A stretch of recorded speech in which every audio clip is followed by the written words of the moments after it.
صبح صادق کا وقت تھا جب وہ پھٹ رہی تھی۔ ربیع الاول شریف کی 12 تاریخ تھی۔ 20 اپریل 571 عیسوی تھی جب حضور کے والد حضرت عبداللہ کی وفات بھی ہو چکی تھی۔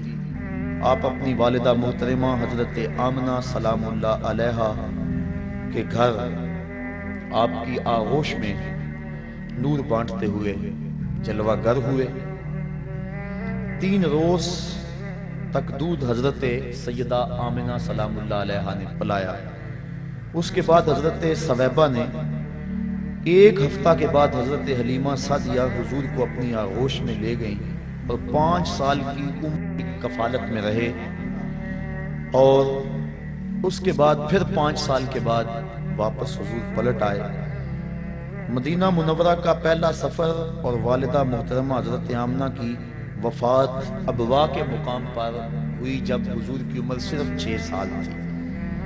آپ کی دایا برکت بنت سالمہ، جس کا نام ام ایمن ہے عرفی نام، اس نے حضور کو واپس مکہ المعظمہ پہنچایا اور حضرت نبی رحمت صلی اللہ علیہ وسلم کو ان کے مشفق چچا جناب ابو طالب کی کفالت میں دیا۔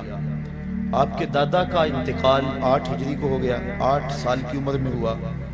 آپ نے اپنے چچا کے ہمراہ پہلا سفر 12 سال کی عمر میں شام کی طرف کیا۔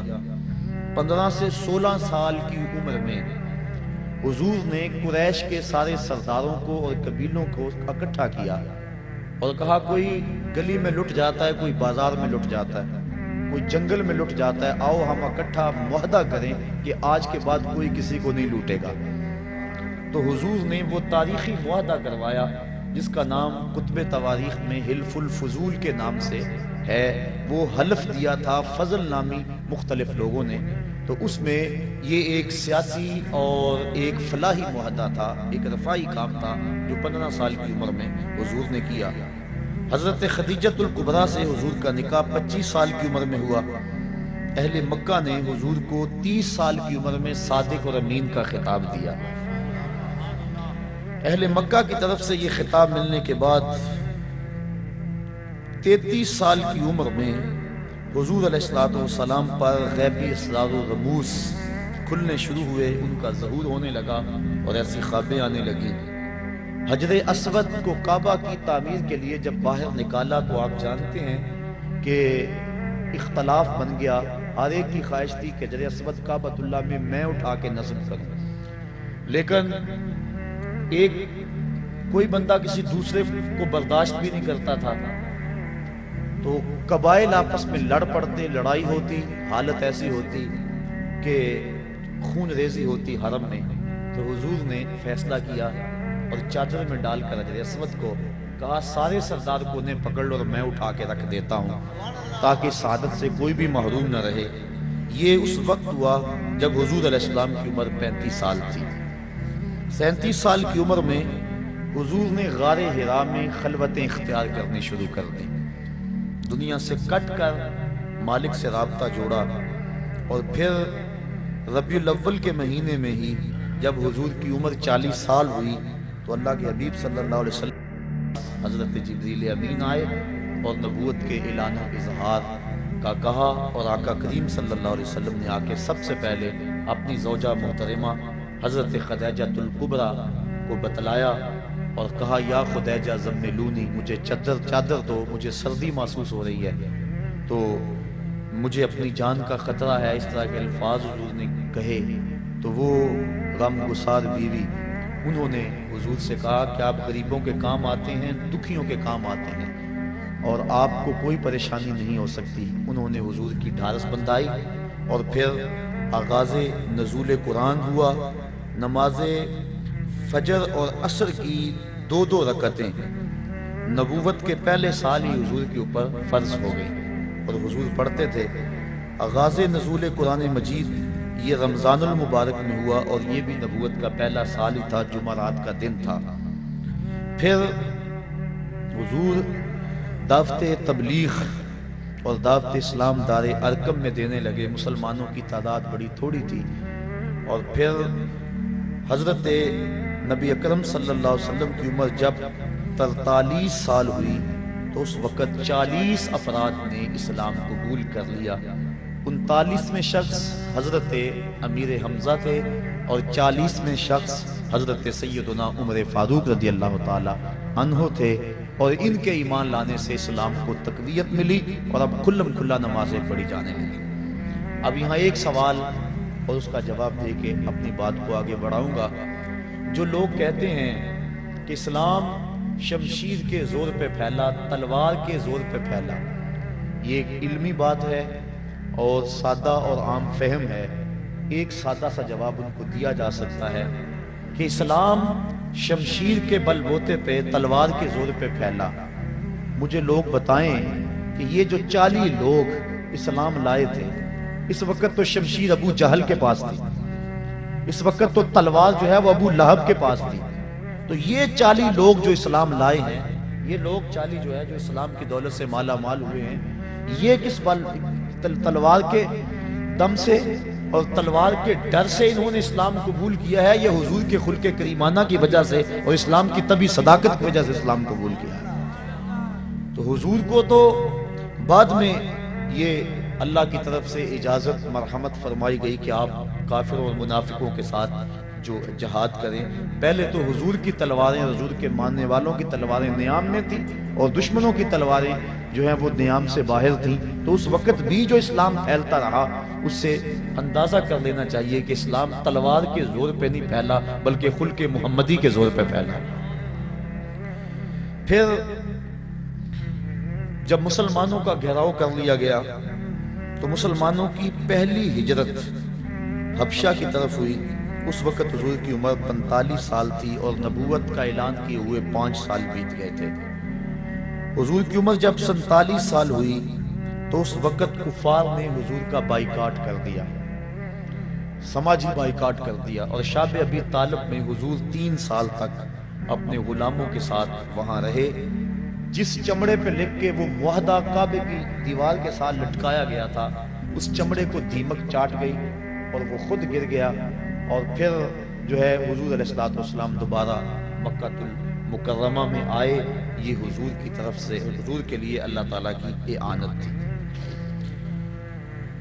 اور پھر نبوت کے 50ویں عمر کے 50ویں سال اور نبوت کے 10ویں سال حضور کے چچا اور حضور کی زوجہ محترمہ حضرت خدیجہ الکبریٰ انتقال کر گئیں۔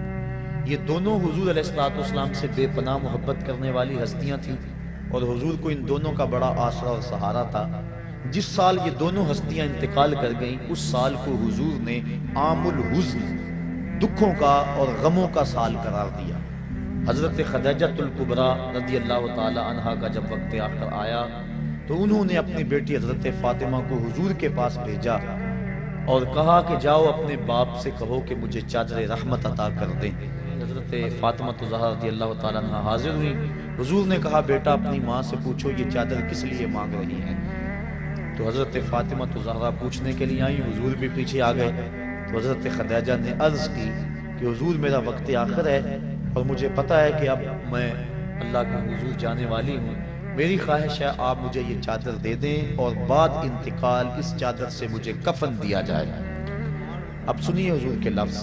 میں پرسوں ایک جگہ پہ گیا تو بڑا سا بینر لگا ہوا تھا، نہ کم نہ حاوی، عورت کے حقوق مساوی۔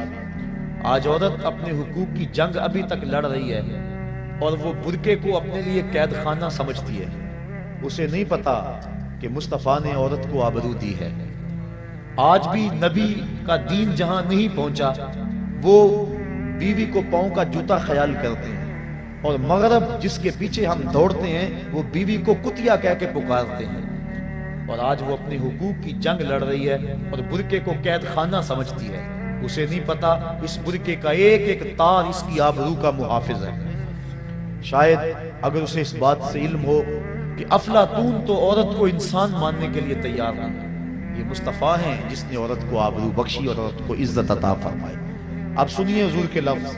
جب حضرت فاطمہ الزہرا نے آ کے عرض کی کہ حضور میرے باپ میری والدہ ماجدہ چادر مانگ رہی ہیں، تو آقا کریم صلی اللہ علیہ وآلہ وسلم گئے اور انہوں نے کہا حضور میں اس لیے مانگ رہی ہوں کہ میرا وقت آخر ہے، تو آقا کریم کی آنکھیں چھلکی اور پھر فرمایا اے خدیجہ تو نے تو چادر مانگی ہے، لو اردت جلدی لا آتیتو کے، اگر تو میری جلد بھی مانگ لیتی تو میں وہ بھی پیش کر دیتا۔ تو اس وقت حضور کی عمر 50 سال تھی۔ حضرت خدیجۃ الکبریٰ کے انتقال کے بعد حضور کی عمر جب 52 سال ہوئی تو 27 رجب کو 12 نبوت کو واقعہ معراج ہوا۔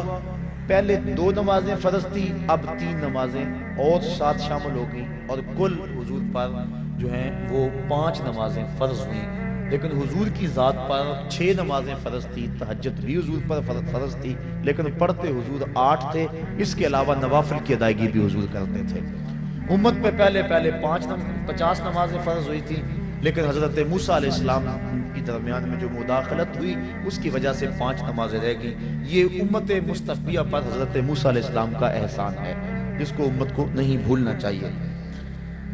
پھر مدینہ منورہ کے 15 افراد، جب حضور کی عمر جو ہے وہ یہی 52 سال تھی، 52 سال تھی حضور کی عمر، تو پھر کچھ لوگ جو ہیں وہ 18 افراد ایمان کی دولت سے مالا مال ہوئے۔ اس کو بیعت عقبہ اولیٰ بھی کہتے ہیں۔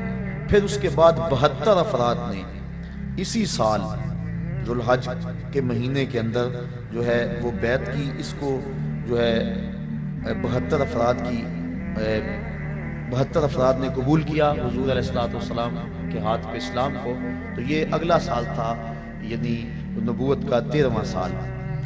مکہ معظمہ سے حضور علیہ السلام جو ہے وہ اسی سال ارادہ کیا، اور اگلے سال حضور علیہ السلام نے نبوت کے 14ویں سال میں 17 صفر کو نبوت کی 13 کو حضور نے مدینہ شریف کی طرف ارادہ کیا، اور پیر کے دن 8 ربیع الاول، ایک روایت کے مطابق 12 ربیع الاول کے مبارک دن نبوت کے 13ویں سال حضور علیہ السلام قباء میں تشریف لائے۔ مدینہ شریف میں 12 ربیع الاول کو داخل ہوئے۔ فرضیت جمعہ کا حکم ہوا، حضرت ابو ایوب انصاری کے گھر میں قیام کیا۔ اس وقت حضور کی عمر جو ہے وہ 54 سال تھی۔ مسجد نبوی کی بنیاد بھی رکھی حضور علیہ السلام نے۔ یہ جو ہے وہ 22 ربیع الاول تھی اور 1 ہجری تھی، اور پھر اس کے بعد 15 شعبان 2 ہجری کو تحویل قبلہ کا حکم ہوا، اور پھر اسی سال جو ہے فرضیت روزہ اور فرضیت زکوٰۃ اور فرضیت جہاد ہوئی۔ نماز عید الفطر کی ادائیگی 1 شوال 2000 کو پہلی مرتبہ ہوئی۔ معرکہ بدر حضور کے 55 سال کی عمر میں 17 رمضان کو ہوا۔ معرکہ احد حرمت شراب، اور یہ جو ہے وہ 56 سال کی عمر کے اندر جو ہے وہ حضور علیہ السلام کے اوپر لازم قرار دیا گیا۔ قاریوں کی شہادت، صحابہ کرام کو جو کچھ قبیلوں کے لوگ لے گئے تھے، یہ اس وقت حضور کی عمر 57 سال تھی۔ غزوہ خندق جب ہوا تو اس وقت حضور کی عمر 58 سال تھی، اور یہ 5 ہجری کا واقعہ ہے۔ اور حضور کی عمر اسی سال 58 سال کی عمر میں ہی زنا، قذف، لیان کے فوجداری قوانین کا نفاذ اور پردے کا حکم آیا۔ اور جب حضور کی عمر 59 سال تھی تو صلح حدیبیہ کا واقعہ ذی-قعدہ کے مہینے میں 6 ہجری کو ہوا۔ فتح قلعہ خیبر، دنیا کے مختلف بادشاہوں کے نام حضور نے دعوت اسلام کے جو خطوط ارسال کیے، یہ 7 ہجری کا واقعہ ہے، اور 1 محرم کا دن تھا۔ 20 رمضان المبارک 8 ہجری کو حضور نے مکے کو فتح کر لیا، اور جس شہر سے حضور تنہا گئے تھے آج 10,000 کا لشکر لے کر حضور دوبارہ اس شہر میں داخل ہوئے۔ اسلامی حکومت کا قیام، حکام کا تقرر، فوجوں کی آراستگی، سیاسی انتظام اور غیر مسلم اقوام سے جو حضور نے سلوک کیا۔ اس وقت حضور کی عمر 60 سال تھی، 8 ہجری تھی۔ صدقات، زکوٰۃ کے اوپر حاصل کرنے والوں کا حضور نے تقرر کیا۔ یہ 9 ہجری کی بات ہے، جب کہ عمر 61 سال تھی۔ واقعہ تبوک بھی جو ہے وہ 9 ہجری کو ہوا۔ اسی سال حضرت ابو بکر صدیق رضی اللہ تعالی عنہ کو امیر حج بنا کر حضور نے حج کی ادائیگی کے لیے روانہ کیا، اور مختلف ممالک یمن، بحرین، عمان، یمامہ اور بہت سارے ملکوں تک اسلام کے اثرات پہنچے۔ پھر 10 ہجری کو حجۃ الوداع کا خطبہ حضور نے امت کو دیا۔ یہ امت کو اجتماعی طور پہ حضور کا آخری خطاب تھا۔ وصال سے اور اس کے بعد 61 دن کے بعد حضور کا انتقال ہو گیا۔ حجۃ الوداع کا امت سے یہ آخری خطاب تھا، اور وصال سے 5 روز قبل مسجد نبوی میں امت محمدیہ سے رسول کریم صلی اللہ علیہ وسلم نے جو ہے وہ مسجد میں ایک جو ہے وہ اجتماع سے گفتگو ارشاد فرمائی، اور پھر جب حضور کی عمر 63 سال ہوئی تو پیر کا دن تھا، چاشت کا وقت تھا، اور ربیع الاول کی تاریخ میں اختلاف ہے، 7 جون کی تھی، اور اللہ کے حبیب صلی اللہ علیہ وسلم اس دنیا سے اپنا مقصد پورا کر کے واپس اللہ کے ہاں چلے گئے۔ 32 گھنٹے تک حضور کا جسد اطہر لوگوں کی زیارت کے لیے موجود رہا، اور 32 گھنٹے کے بعد 12-13 ربیع الاول کی درمیانی شب، منگل اور بدھ کی درمیانی شب 11 ہجری کو اللہ کے حبیب صلی اللہ علیہ وسلم کی تدفین ہوئی، اور آج تک گنبد خضرا پہ درود و سلام کی بارش بھی ہو رہی ہے، اللہ کی رحمتیں بھی نازل ہو رہی ہیں۔ یہ تو نبی سے کیا گیا پیار آئے گا نہیں جاتا، تو حضور کی ولادت پر جن لوگوں نے خوشی کی اللہ نے ان کو نوازا، جو خوشی کرتے ہیں ان کو اللہ نوازے گا، جو خوشی کریں گے اللہ ان کو بھی نوازے گا، کیونکہ اس کا قانون جو ہے وہ تمام کے لیے یکساں ہوتا ہے، جو ماضی میں، حال میں اور استقبال میں ایک جیسا اس کا قوانین، اس کے قانون ہوتے ہیں۔ بات سمجھ آ رہی ہے؟ لطف بھی آ رہا ہے؟ کیوں نہ آئے، بات نبی کی ہو رہی ہے، بات نور کی ہو رہی ہے، اور لمحے بھی نور کے ہیں، چھم چھم برسات برس رہی ہے، انوار اتر رہے ہیں، وہ گھڑیاں آنے والی ہیں جب میں اور آپ کھڑے ہوں گے اور کیا پڑھیں گے؟ جس سہانی گھڑی چمکا طیبہ کا چاند، اس دل افروز ساعت پہ لاکھوں سلام۔ ان بچوں پہ جب پھول برس رہے تھے کیسا منظر تھا؟ بڑا پیارا منظر تھا نا، رحمتیں اترتی محسوس ہوتی تھی نا، ان بچوں پہ پھول جب برس رہے تھے، اور وہ لمحے کیسے ہوں گے جب عرش کے رب نے فرش پر آمنہ کے گھر میں سویرا کر دیا، فرماتی ہیں ستارے جھک کے میرے گھر کے قریب آ گئے، اللہ اکبر۔ اور پھر کیا ہوا کہ جوان جوان عورتیں میرے گھر میں داخل ہوئی، جیسے عبد المناف کی بیٹیاں ہوں، اور میں گھبرائی، انہوں نے کہا گھبرانے کی بات نہیں ہے، میرا نام حوا ہے، یہ حضرت آسیہ ہے، یہ حضرت مریم ہے، تیرے بیٹے کی ولادت کے موقع پہ تمہیں مبارک دینے آئی ہے۔ کہتی ہیں پھر اس کے بعد ایک دودھ جیسا سفید اور برف جیسا ٹھنڈا مشروب مجھے پلایا گیا، پھر اس کے بعد مجھے پتا نہیں کیا ہوا، جب میری آنکھ کھلی تو میری گود میں ایک بچہ مسکرا رہا تھا، اس کے چہرے سے نور کی لاٹیں نکل رہی تھی، ایسا میں نے دیکھا ہی نہیں تھا کبھی۔ سخن شاعری شہر یار اپنی جگہ، نعت کہنے کو احمد رضا چاہیے، سا جمال۔ حضرت آمنہ فرماتی ہیں جب میں نے دیکھا تو میری گود میں ایک خوبصورت بچہ تھا، اس کا چہرہ چمک رہا تھا، اذا سرّ استنار وجہہ، حضور علیہ السلام جب مسکراتے تھے چہرے کی لکیروں سے نور نکلتا تھا۔ پھر کیا ہوا؟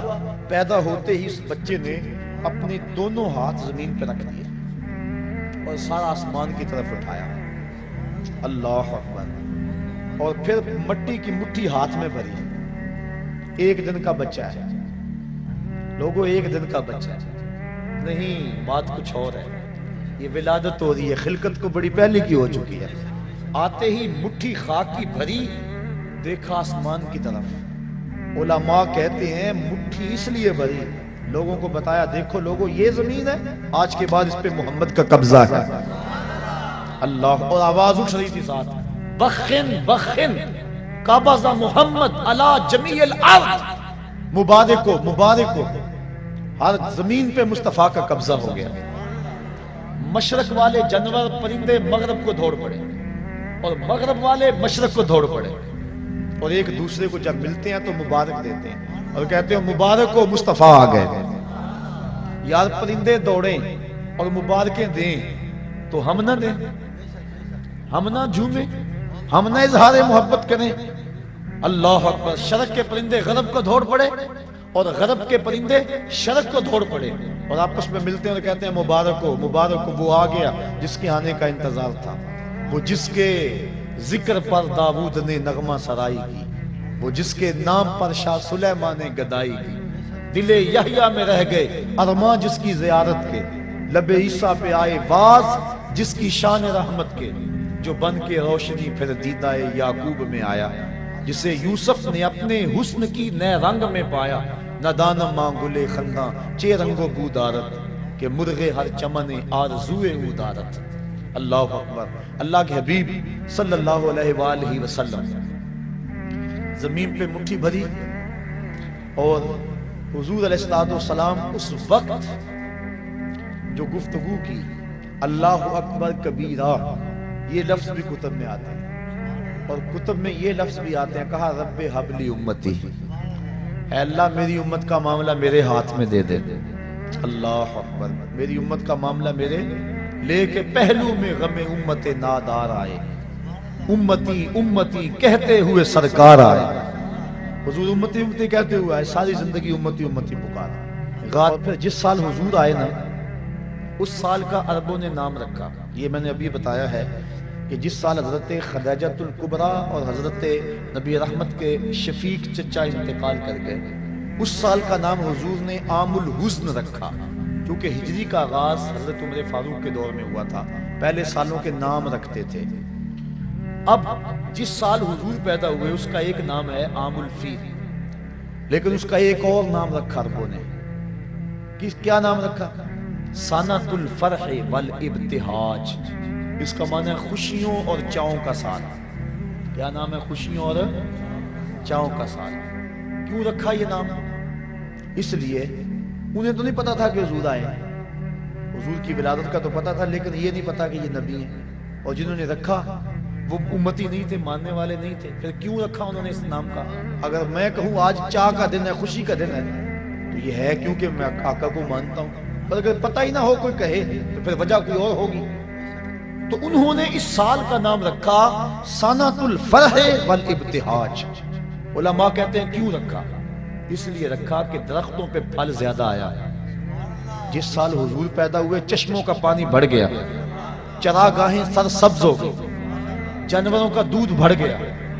عرب کے لوگ بیٹیوں کو قتل کرتے تھے، لیکن جس سال حضور کی ولادت ہوئی ہر گھر میں بیٹا پیدا ہوا. آج بھی جس شخص کے ہاں اولاد نرینہ نہ ہوتی ہو، علماء کہتے ہیں خلوص نیت سے کہے اے اللہ مجھے بیٹا دے دے، میں تیرے رسول کا میلاد کرواؤں گا، اللہ بیٹا ہی عطا فرمائے گا. نیت اس کی خالص ہو. اللہ اکبر. تو ہر گھر میں بیٹے پیدا ہوئے، جہاں بھی پیدائش ہوئی بیٹے ہی پیدا ہوئے. تو اس سال ہر گھر میں خوشی تھی، غم قریب نہیں آیا. اس لیے نام رکھا سنۃ الفرح والابتہاج. یہ خوشیوں اور چاؤں کا سال ہے. ناگہاں ساکن ہواؤں پہ روانی آ گئی. ناگہاں ساکن ہواؤں پہ روانی آ گئی اور چمن کے پتے پتے پر جوانی آ گئی. آج زانوئے ازل نے صبح پہ انگڑائی لی اور مسکرا کر ایک کرن نے ہاتھ میں شہنائی لی. مخزن اسرار قدرت کے امی پیدا ہوئے، غل ہوا دنیا میں ختم المرسلی پیدا ہوئے. محمد مصطفیٰ آئے، بہاروں پر بہار آئی، زمین کو چومنے جنت کی خوشبو بار بار آئی. گلی گلی روشن ہو گئے، ہر گھر میں اجالا ہو گیا. وہ کہانی لمبی ہے اگر میں چھیڑ دوں کہ حضرت علیمہ سعدیہ کیسے آئی اور پھر حضور نے وہ سبز کپڑا کیسے ہٹایا اور نور کی لاٹ آسمان تک کیسے گئی اور پھر لال کو پکڑ کے گود سے کیسے لگایا اور پھر حلیمہ کی بیٹی شیمہ حضور کو لوریاں کیا دیا کرتی تھی. وہ ایک لمبی کہانی ہو جائے گی. میں تیسری بات بھی عرض کرنی ہے. تو پہلا مقصد، پہلی چیز تخلیق مصطفیٰ، اور وہ کب ہوئی؟ جب وقت کا تعین اور تشخص نہیں تھا. دوسری ولادت مصطفیٰ، اور ولادت 12 ربیع الاول کی سہانی گھڑی جب صبح صادق طلوع ہو رہی تھی. دن اور رات کے سنگم میں حضور پیدا ہوئے. چونکہ رات کی خواہش تھی حضور میرے دامن میں آئے، اور دن کی آرزو تھی کہ میرے دامن میں آئے. اور اگر رات کو آ جاتے دن محروم رہتا، دن کو آتے رات محروم رہتی.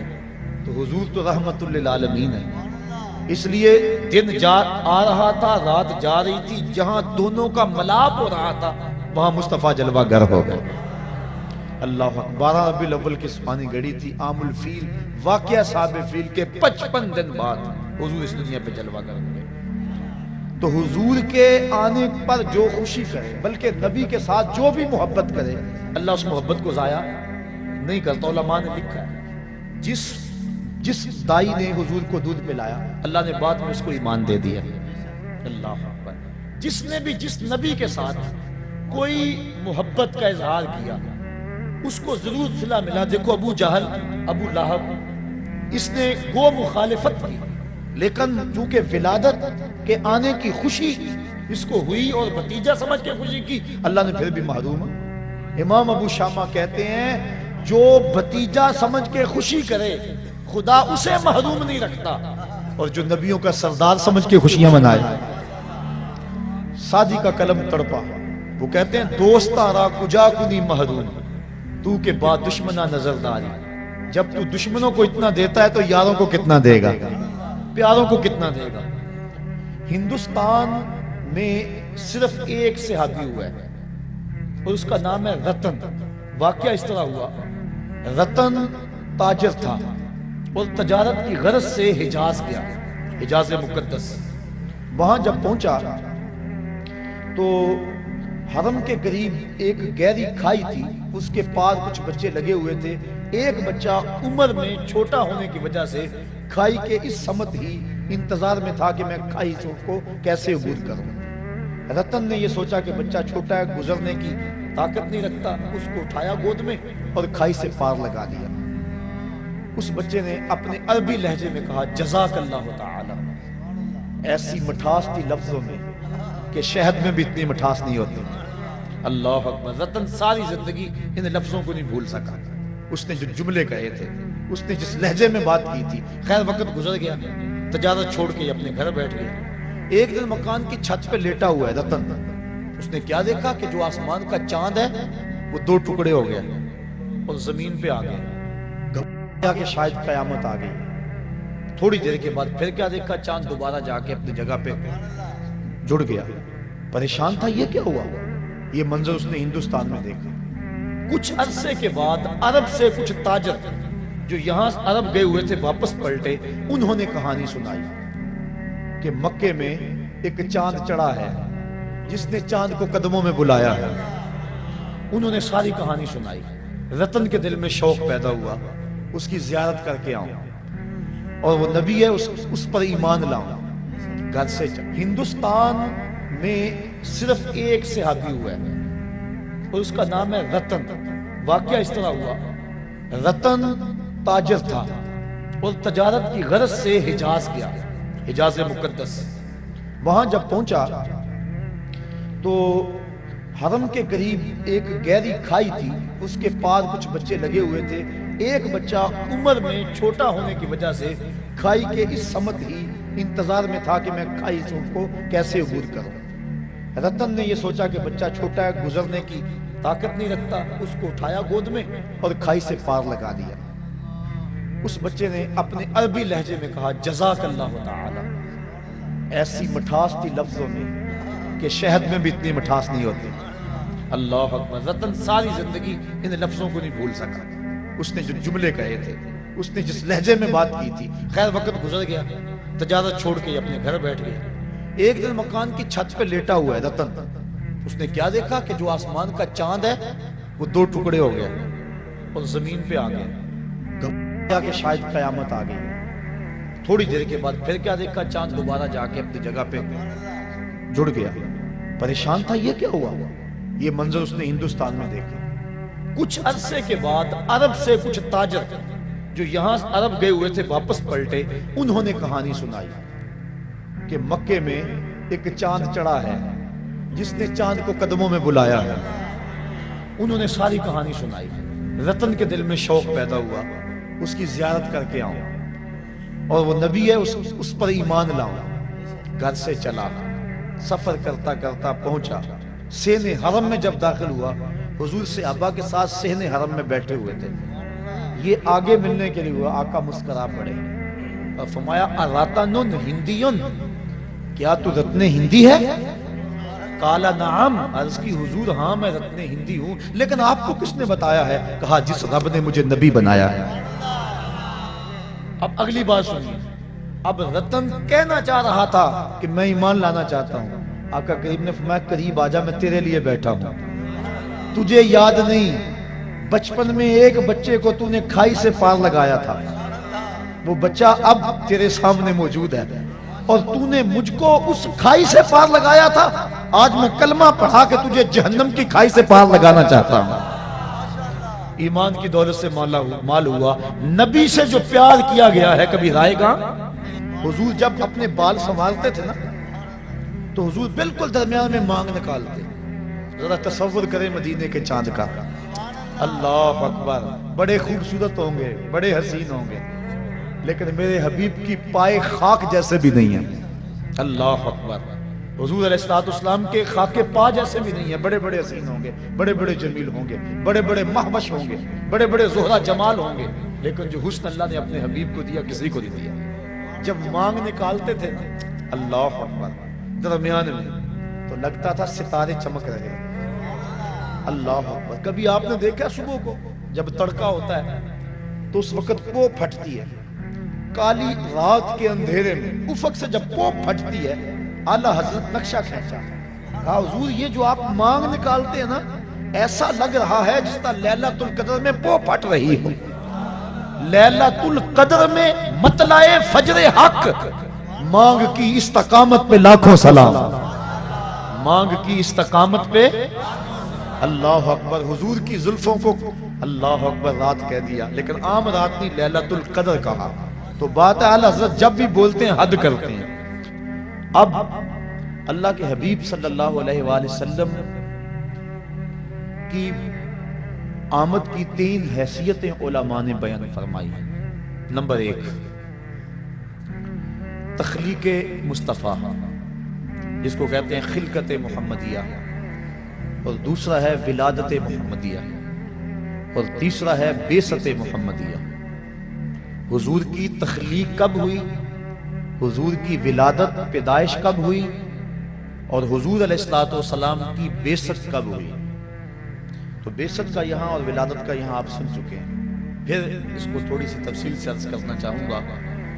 حضور کی تخلیق کب ہوئی یہ آج تک کوئی نہیں بتا سکا کہ حضور پیدا کب ہوئے، تخلیق کب ہوئی۔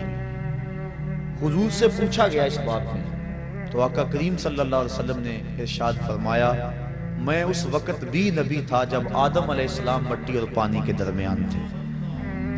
یہ نہیں بتایا کہ میں نبی کب بنا ہوں اور میری تخلیق کب ہوئی ہے۔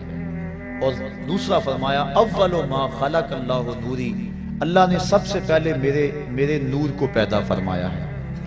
اس کائنات میں سب سے پہلی چیز جو تخلیق کی گئی، مخلوق اول، اللہ کی ذات مخلوق نہیں ہے، وہ خالق ہے، اس کو کسی نے پیدا نہیں کیا، تخلیق نہیں کیا، کسی نے بنایا نہیں، اور اس پر کبھی بھی ایسا وقت نہیں آیا کہ وہ نہ ہو، وہ ازلی ہے، ابدی ہے۔ تو کائنات تخلیق گئی، ماں سے اللہ جو کچھ ہے اس کو خلق کیا گیا، تخلیق کیا گیا۔ تو کائنات میں جب تخلیق کا سلسلہ شروع ہوا تو سلسلہ تخلیق کا آغاز ذات رسالت مآب سے ہوا۔ حضور فرماتے ہیں اللہ نے سب سے پہلے میرے نور کو پیدا فرمایا۔ ایک روایت میں آتا ہے اللہ نے سب سے پہلے لوح کو پیدا کیا، اللہ نے سب سے پہلے قلم کو پیدا کیا، اول ما خلق اللہ القلم، اللہ نے سب سے پہلے قلم کو پیدا کیا۔ ایک روایت میں آتا ہے اللہ نے سب سے پہلے جو ہے وہ عقل کو پیدا کیا۔ مختلف روایات مختلف کتابوں میں موجود ہیں۔ آج لوگ کہتے ہیں کہ سب سے پہلے تو عقل پیدا ہوئی، سب سے پہلے تو قلم کو پیدا کیا گیا، سب سے پہلے تو لوح کو پیدا کیا گیا، اور اول ما خلق اللہ نوری یہ بھی حدیث ہے، لیکن ان کا خیال روح سخن ادھر ہی رہتا ہے جی سب سے پہلے تو قلم کو پیدا کیا گیا۔ اور اگر چلو یہ نہ بھی مانو تو حدیثیں متضاد ہیں، لہذا احتمال جاتا رہا، جب احتمال آ گیا تو پھر استدلال باقی نہ رہا۔ لیکن محدثین کے ہاں ایک طریقہ ہے کہ جب حدیثیں مختلف ہوں تو وہ تطبیق کرتے ہیں۔ مثال کے طور پہ سب سے پہلے قیامت کے دن سوال کس چیز کا ہوگا؟ نماز کا، اور ایک حدیث میں قیامت کے دن سب سے پہلا سوال قتل کا ہوگا۔ تو علماء کہتے ہیں دونوں حدیثیں اپنی جگہ پہ ٹھیک ہے، سب سے پہلے قتل کا سوال ہوگا، سب سے پہلے نماز کا سوال ہوگا۔ تو فرماتے ہیں اس کی تطبیق یوں ہے، عبادات میں حقوق اللہ میں سب سے پہلا سوال نماز کا ہوگا، اور حقوق العباد میں معاملات میں سب سے پہلا سوال قتل کا ہوگا۔ تو یہ اس کی تطبیق کر لیں تو دونوں حدیثیں اپنی اپنی جگہ پہ ٹھیک ہیں۔ تو یہ حدیثیں سب سے پہلے میرے نور کو پیدا کیا گیا، سب سے پہلے لوح کو پیدا کیا گیا، سب سے پہلے قلم کو پیدا کیا گیا، سب سے پہلے عقل کو پیدا کیا گیا۔ تو اس کی تطبیق قلندر لاہوری شاعر مشرق حکیم الامت علامہ اقبال نے کی۔ وہ کہتے ہیں لوح بھی تو قلم بھی تو، لوح بھی تو، سبحان اللہ نہیں کہی آپ نے، علامہ اقبال نے تطبیق کی، لوح بھی تو قلم بھی تو، تیرا وجود الکتاب، گنبد آبگینہ رنگ تیرے محیط میں حباب۔ حضور لوح بھی تمہارا نام ہے، قلم بھی تمہارا ہی نام ہے۔ اس لیے اگر کہا گیا کہ لوح کو پیدا کیا گیا ہے، سب سے پہلے قلم کو پیدا کیا گیا ہے، تو یہ سارے نام حضور کے ہی ہیں۔ تو جو حدیث ہے اول ما خلق اللہ نوری، تو اس کا معنی بھی یہی ہے۔ تو سب سے پہلے کائنات میں جس وجود کو، جس ذات کو تشخص اور تعین دیا گیا، وہ ذات رسالت مآب صلی اللہ علیہ وسلم۔ تو کائنات کا پہلا تعین ذات رسالت مآب ہے۔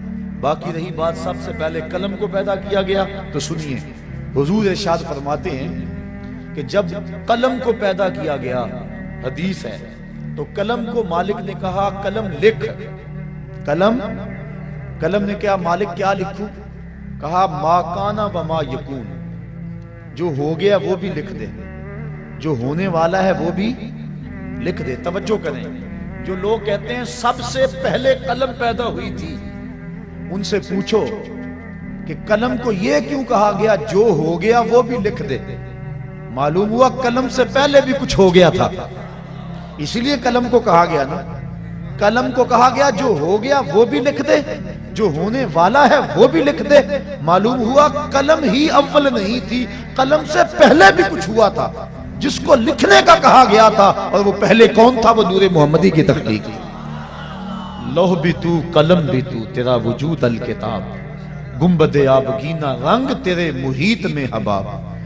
تو سب سے پہلے جس ذات کو شرف وجود بخشا گیا، وہ ذات رسالت مآب صلی اللہ علیہ وسلم۔ اور فرمایا اول ما خلق اللہ نوری ومن نوری خلق کل شیء، اللہ نے سب سے پہلے میرے نور کو پیدا کیا، پھر کائنات کی ہر شے کو میرے نور سے پیدا کیا۔ اس طرح کائنات کی ہر شے کی اصل ذات رسالت مآب صلی اللہ علیہ وسلم۔ یہ ہے حضور علیہ السلام کی خلقت، اس کو کہتے ہیں خلقت محمدیہ۔ سب سے پہلے پیدا، تخلیق حضور کیے گئے۔ کب ہوئے؟ چونکہ وقت بنتا ہے لیل و نہار کی گردش سے، اور لیل و نہار دن اور رات بنتے ہیں چاند اور سورج کی وجہ سے۔ اور جب حضور کو تخلیق کیا گیا، اس وقت چاند سورج نہیں تھے۔ اس وقت جب چاند سورج نہیں تھے تو لیل و نہار کیسے ہوتے؟ جب لیل و نہار نہیں تھے تو وقت اور گھڑیاں اور گھنٹے، منٹ اور ساعتیں کیسے بنتی؟ اس لیے جب کسی نے پوچھا بھی نا حضور آپ کو کب نبوت ملی تھی، تو آقا کریم نے کیا کہا؟ تم اتنا سمجھ لو، اللہ اکبر، جب آدم علیہ السلام مٹی اور پانی کے درمیان تھے، اس وقت میرے سر پہ نبوت کا تاج سجا ہوا تھا۔ سجا کب؟ یہ تم نہیں جان سکتے۔ تو حضور علیہ السلام کی تخلیق اس وقت ہوئی جب وقت نہیں تھا۔ یہ وقت میں کہہ رہا ہوں چونکہ میرے پاس لفظ نہیں ہے۔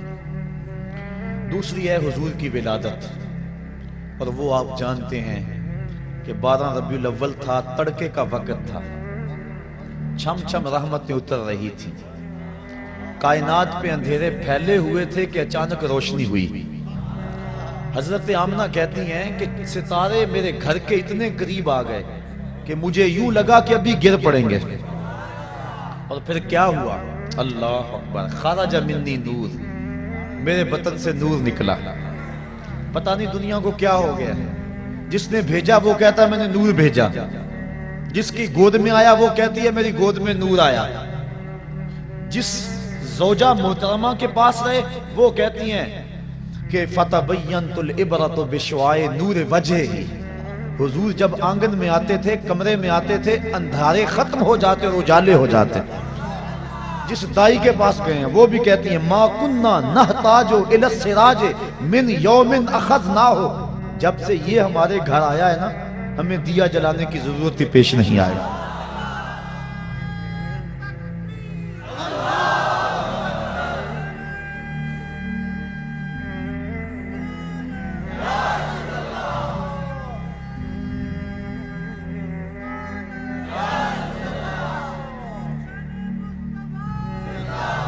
قاضی ثناء اللہ پانی پتی تفسیر مظہری میں لکھتے ہیں کہ حضرت حلیمہ سعدیہ سے باقاعدہ عورتیں پوچھنے آئیں کہ تو اتنی امیر ہو گئی ہے. بڑے بڑے امیر گھرانے جب رات کو سوتے ہیں تو چراغ وہ بھی بجھا دیتے ہیں. آج بھی واپڈا والوں نے اتنا تنگ کیا ہوا ہے کہ لوگ کہتے ہیں کہ بتی بند کر دو، بل بڑا آئے گا. اس وقت بھی تھا کہ تیل بڑا جلے گا، رات کو چراغ بجھا دیتے ہیں. اتنے جو بڑے بڑے امیر کبیر لوگ ہیں، تو کتنی امیر ہوگی ہے، تیرا چراغ رات کو بھی جلتا رہتا ہے. تو حلیمہ سعدیہ نے کیا کہا ہاں میں امیر ہو گئی ہوں. ہاں میں، جس کے پاس محمد ہو وہ غریب نہیں ہوتا، وہ امیر ہوتا ہے. تم امیر ہو، میں امیر ہوں، مسلمان امیر ہیں، ان کے پاس کچھ بھی نہ ہو پھر بھی امیر ہیں. یہ تو قیامت کے دن پتہ چلے گا غریب کون تھا اور امیر کون تھا. اللہ اکبر. کہا تو بڑی امیر ہوگی ہے؟ کہا ہاں. اللہ اکبر. بھاگ جاگ پڑے نا حلیمہ سعدیہ کے. حلیمہ دا چھپر کھجوری دے تھلے، حلیمہ دا چھپر کھجوری دے تھلے، حوراں وچھالے نوری مسلے، فرش تو عرش تک پہ گئی دہائی، حلیمہ نے لٹ لی خدا دی خدائی. ہر طرف شور ہے، وہ سارا دن تو صحراؤں میں گھوم لیتی تھی، اسے جب بھوک لگتی تھی لبوں کو چوم لیتی تھی. مقدر جاگ گئے، بخت جاگ گئے، مقدر سمر گئے. وہ کہتی ہیں ما کننا نحتاج الی السراج من یوم اخذناہ. جب سے یہ گھر میں آیا ہے نا، ہم نے دیا ہی نہیں جلایا، ہم نے توڑ دیا ہے دیا، ہم نے بتیاں توڑ دی ہیں، ہم تیل کبھی دکان سے نہیں لینے گئے. جب سے یہ گھر آیا ہے گھر میں روشنی آ گئی ہے، گھر میں اجالے آ گئے ہیں. رات جو تمہیں میرے گھر سے نکلتا ہوا نور نظر آتا ہے وہ کسی دیے کی روشنی نہیں ہے، وہ سراج منیر کی روشنی ہے. اور کسی کمرے میں اندھیرا ہوتا، وہاں کوئی چیز ڈھونڈنی ہوتی تو وہ حضور کو ہاتھ میں اٹھا کر اس کمرے میں لے جاتے. یہ قصے کہانیاں نہیں ہیں، یہ محض خوش اعتقادی نہیں ہے، یہ حقیقت ہے. حضرت ام المومنین کہتی ہیں اللہ اکبر. صحابہ بھی کہہ رہے ہیں، ابھی آپ سن رہے تھے روایت، کل قمر لیلۃ البدر لم ارى قبلہ ولا بعدہ مثلہ. کوئی کہہ رہا ہے، کوئی یوں بول رہا ہے کہ وہ تو نور ہیں یستضاء بہ مہند، جس سے پورا زمانہ چمک رہا ہے. ماں کہتی ہے میری گود میں نور آیا، بیوی کہتی ہے میرے حجرے میں نور آتا تھا. صحابی کیا کہہ رہا ہے؟ کل قمر نور تھا. ہاں ہاں صحابی بھی کہہ رہا ہے نور ہے، اہلیہ بھی کہہ رہی ہے نور ہے، ماں بھی کہہ رہی ہے نور ہے، خدا بھی کہہ رہا ہے قد جاءکم من اللہ نور. خدا کہتا ہے میں نور بنا کے بھیجا، نبی کہتا ہے میں نور بن کے آیا، ماں کہتی ہے میری گود میں نور آیا، دائی کہتی ہے میرے ویڑے میں نور کھیلتا رہا، زوجہ کہتی ہے میرے حجرے میں نور رہتا تھا، صحابہ کہتے ہیں مدینے کی گلیوں میں نور چلتا تھا. اور اگر کوئی کہ مجھے نظر نہیں آیا 1400 سال بعد کہے، اسے کہا جائے گا بے وقوف تیری کون مانے، نبی کی ماں کی مانیں گے، نبی کی زوجہ کی مانیں گے، نبی کے گھر والوں کی مانیں گے، صحابہ کی مانیں گے، مصطفیٰ کی مانیں گے، یا پھر خدا کی مانیں گے. اگر کوئی ان کے مطابق کہے تو اس کی مان لیں گے. اور جو کہا نبی کی ماں نے، جو کہا نبی کی زوجہ نے، جو کہا صحابہ نے، جو کہا خود خدا نے، اور جو کہا مصطفیٰ نے، اب اس کو نظم کیا بریلی کے شاہ نے. اور انہوں نے کہا تیری نسل پاک میں ہے بچہ بچہ نور کا، تیری نسل پاک میں ہے بچہ بچہ نور کا، تو ہے عین نور تیرا سب گھرانہ نور کا، تو ہے عین نور تیرا سب. اللہ اکبر. ہر سمتی نور ہی نور ہے، گھر میں بھی نور، باہر میں بھی نور. انگلی اٹھائیں تو چاند رقص کرتا ہے. کوئی لاؤ تو صحیح. پتہ نہیں تم نے کس کو دیکھا ہے. خطیب الاسلام علیہ رحمہ فرمایا کرتے تھے تم نے حلیمہ کی بکریوں سے پیچھے پیچھے تو دیکھا ہے، سدرہ پر جبریل سے آگے آگے کیوں نہیں دیکھا؟ ارے ناداں تو نے مطلق کو مقید کر دیا. تو نے یوسف کو کنویں میں دیکھا تو کیا دیکھا؟ اقبال علیہ رحمہ کہہ رہے ہیں تو نے یوسف کو کنویں میں دیکھا تو کیا دیکھا؟ ارے ناداں جو مطلق تھا مقید کر دیا تو نے یوسف کو کنان کے کنویں میں تو دیکھا ہے، مصر کے تخت پہ کیوں نہیں دیکھا؟ تو نے مکے کی گلیوں میں چلتا تو دیکھا ہے، سدرہ کی روشوں پہ چلتا کیوں نہیں دیکھا؟ تو نے کھانا کھاتے تو دیکھا ہے، لیکن کئی کئی دن بغیر کھانے کے مصطفیٰ کو گزارا کرتے کیوں نہیں دیکھا؟ تو نے نکاح کرتے تو دیکھا ہے، لیکن مالک کے قرب ناز میں ایسا تجرد پیدا ہوتا ہے کہ جبریل بھی پیچھے رہ جاتے ہیں۔ کوئی فلک تے رہ یار گیا، کوئی جا سدرا تے ہار گیا، کوئی لاؤ تو صحیح ایسا زمانہ ڈھونڈے، ثانی تو بڑی چیز ہے، سایہ نہ ملے گا، ایسا ہے ہی کوئی نہیں۔ کسی ماں نے جنم ہی نہیں دیا۔ حسان بن ثابت فرماتے ہیں دیکھتا کیسا، کیسے دیکھتی میری آنکھ، ایسا تو پیارا کسی نے جنم ہی نہیں دیا، کسی ماں نے جنا ہی نہیں ہے۔ خدا نے وہ سچائی پن چھڑے ہے جدے وچ محمد نو ٹالیا سی۔ اللہ اکبر، آمنہ کا گھر روشن ہو گیا۔ بات سمجھ آ رہی ہے؟ لطف بھی آ رہا ہے؟ کیوں نہ آئے، بات نبی کی ہو رہی ہے، بات نور کی ہو رہی ہے، اور لمحے بھی نور کے ہیں۔ چھم چھم برسات برس رہی ہے، انوار اتر رہے ہیں، وہ گھڑیاں آنے والی ہیں جب میں اور آپ کھڑے ہوں گے اور کیا پڑھیں گے؟ جس سہانی گھڑی چمکا طیبہ کا چاند، اس دل افروز ساعت پہ لاکھوں سلام۔ ان بچوں پہ جب پھول برس رہے تھے کیسا منظر تھا؟ بڑا پیارا منظر تھا نا، رحمت اترتی محسوس ہوتی تھی نا۔ ان بچوں پہ پھول جب برس رہے تھے، اور وہ لمحے کیسے ہوں گے جب عرش کے رب نے فرش پر آمنہ کے گھر میں سویرا کر دیا۔ فرماتی ہیں ستارے جھک کے میرے گھر کے قریب آ گئے۔ اللہ اکبر۔ اور پھر کیا ہوا کہ جوان جوان عورتیں میرے گھر میں داخل ہوئی، جیسے عبد المناف کی بیٹیاں ہوں، اور میں گھبرائی۔ انہوں نے کہا گھبرانے کی بات نہیں ہے، میرا نام حوا ہے، یہ حضرت آسیہ ہے، یہ حضرت مریم ہے، تیرے بیٹے کی ولادت کے موقع پہ تمہیں مبارک دینے آئی ہے۔ کہتی ہیں پھر اس کے بعد ایک دودھ جیسا سفید اور برف جیسا ٹھنڈا مشروب مجھے پلایا گیا۔ پھر اس کے بعد مجھے پتا نہیں کیا ہوا، جب میری آنکھ کھلی تو میری گود میں ایک بچہ مسکرا رہا تھا، اس کے چہرے سے نور کی لاٹیں نکل رہی تھی، ایسا میں نے دیکھا ہی نہیں تھا کبھی۔ مکھ چند بدر شاہ شانی ہے، ذرا ذوق لے لو اس پہ، حد کر دی گولڑے کے تاجدار نے۔ اللہ جی، یہ آمنہ دیکھ رہی ہیں، مکھ چند بدر شاہ شانی ہے، متھے چمک دی لاٹ نورانی ہے، کالی زلف تے اکھ مستانی ہے، مخمور اکھی ہن مد بھریاں، ایسا دیکھا ہی نہیں۔ میں پھر وہی کہہ دوں جو روز کہتا ہوں، تو اجے میرا یار نہیں ڈٹھا۔ ہاں میں بار بار یہی کہتا ہوں، مجھے بڑا لطف آتا ہے ان لفظوں میں۔ اور لڑائی بھی اس لیے ہو رہی ہے کہ لوگوں نے دیکھا ہی نہیں، دیکھ لیتے جھگڑا نہ کرتے، جانے مارتے۔ لوگ اس لیے بحث کر رہے ہیں کہ انہوں نے دیکھا، جنہوں نے دیکھا ہے وہ تو سبحان اللہ کہہ رہے ہیں۔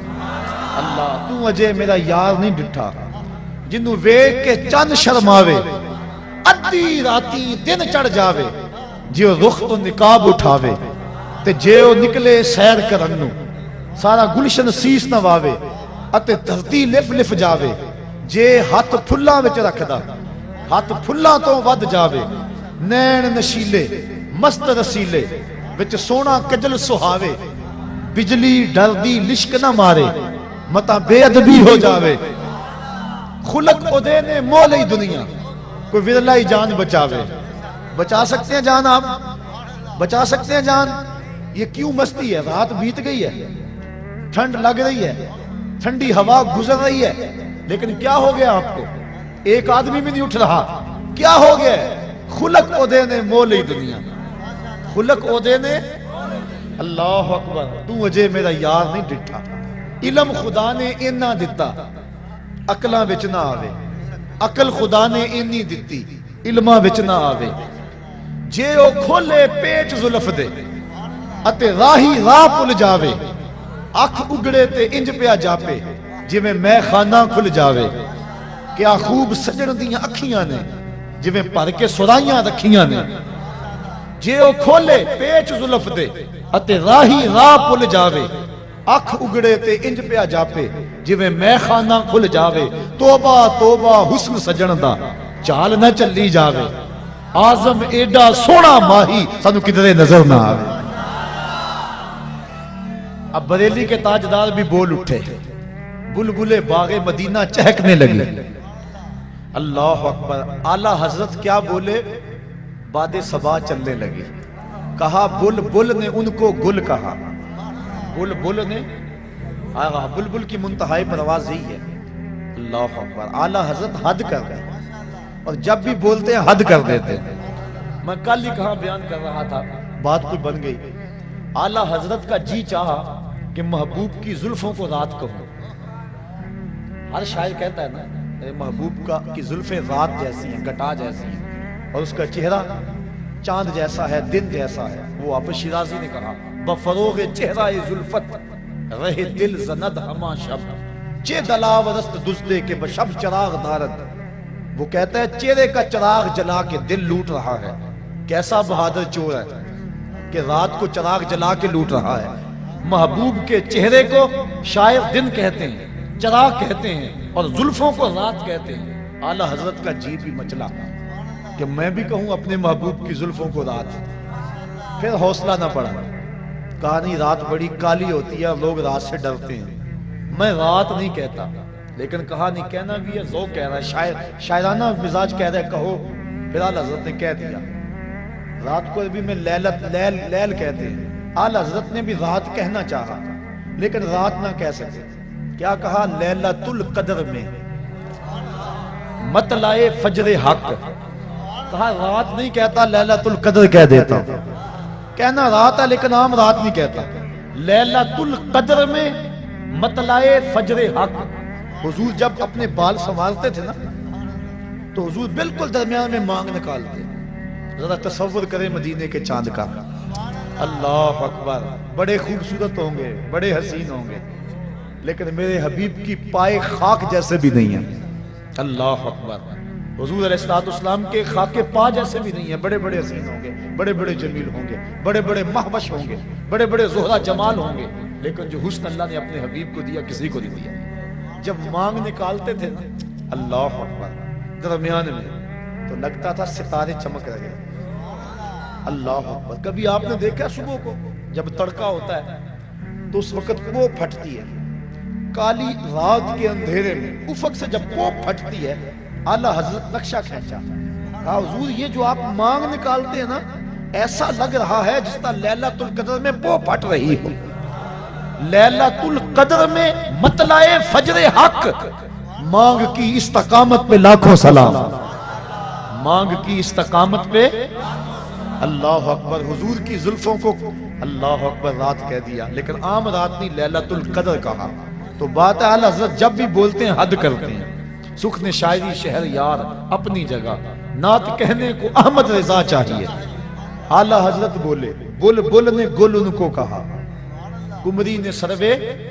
بات آپ بھولے نہیں کہاں سے بات چل رہی ہے, جب حضرت آمنہ کی پہلی نظر رخ محبوب پہ پڑی. اللہ اکبر. تصور جمال ہے, آمنہ کی آنکھیں حضور کو دیکھ رہی ہیں. بیٹا تو کوجا بھی ہو, ماں کہتی ہے میرے لال جیسا کوئی نہیں. اس ماں کے صدقے جس کا بیٹا محمد ہے, ہماری ساری آبرویں عزتیں اب وا کی اس مٹی پہ قربان جس میں مصطفیٰ کی ماں آسودہ خاک ہے. پہلی نظر پڑی. اللہ اکبر. اعلیٰ حضرت بولے کیا, بل نے گل ان کو کہا, کمری نے سروے جاں فضا. حیرت نے جھنجھلا کر کہا یہ بھی نہیں وہ بھی نہیں, خورشید تھا کس زور پر, کیا بھڑ کے چمکا تھا قمر, بے پردہ جب وہ رخ ہوا یہ بھی نہیں وہ بھی نہیں. اللہ اکبر. اب میں اپنے پیر کی کہانی سناؤں. وہ کہتے ہیں ملدا نہیں محمد ورگا, ساری وچ خدائی, اس تصویر نورانی کولوں غیراں رمز نہیں پائی. ایسا چہرہ ایسا جمال. حضرت آمنہ فرماتی ہیں جب میں نے دیکھا تو میری گود میں ایک خوبصورت بچہ تھا, اس کا چہرہ چمک رہا تھا. اذا سرّ استنار وجہہ. حضور علیہ السلام جب مسکراتے تھے چہرے کی لکیروں سے نور نکلتا تھا.